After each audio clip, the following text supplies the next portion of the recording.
சொந்தமாக வீடு வாங்க வராகி தாயார் வழிபாடு. சொந்தமாக சிறிய அளவில் இருக்கக்கூடிய ஒரு வீடு ஒன்றையாவது வாங்கிவிட வேண்டும் என்பது பல பேரின் வாழ்க்கையில் லட்சியமாகவே திகழ்கின்றது. இந்த லட்சியத்தை அடைவதற்காக பல முயற்சிகளை மேற்கொள்கிறார்கள். வீடு வாங்க வேண்டும் என்ற ஆசை இருப்பவர்கள் பணத்தை சேர்த்து வைக்க வேண்டும், வங்கியில் கடன் வாங்க வேண்டும் என்று பல்வேறு யோசனைகள். அந்த யோசனைகள் அனைத்தையும் விட்டுவிட்டு வராகி தாயாரை முழு மனதோடு நம்பி ஒரு செங்கலை வைத்து எப்படி வழிபட்டால் வீடு வாங்கும் யோகம் கிடைக்கும் என்பதை தான் இந்த பதிவில் பார்க்க போகின்றோம்.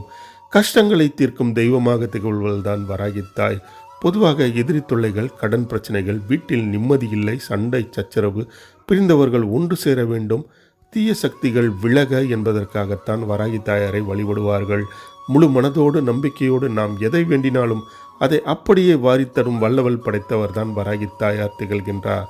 அந்த வகையில் வீடு வாங்குவதற்கு செய்யக்கூடிய ஒரு எளிமையான வழி